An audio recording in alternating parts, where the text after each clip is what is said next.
क से कबूतर, ख से खरगोश, ग से गमला, घ से घड़ी,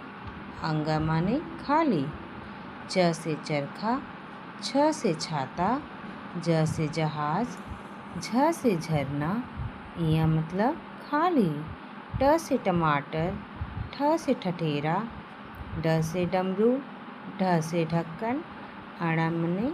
खाली, त से तरबूज, थ से थर्मस, द से दवात, ध से धनुष, न से नल, प से पतंग, ह से फल, ब से बकरी, भ से भालू, म से मछली, य से यज्ञ, र से रथ, ल से लड्डू, व से वकील, श से शरीफा, श से षटकोण, स से सपेरा, ह से हल, छ से क्षत्रिय, त्र से त्रिशूल, ज्ञ से ज्ञानी। बच्चों, ये है व्यंजन। क ख ग घ अंग, च छ ज झ इया, ट ठ ड ढ अण, त थ द ध न, प फ ब भ म,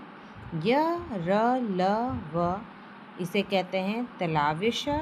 फिर है मूर्धन्य स, फिर है दांती श, ह छ त्र ज्ञ।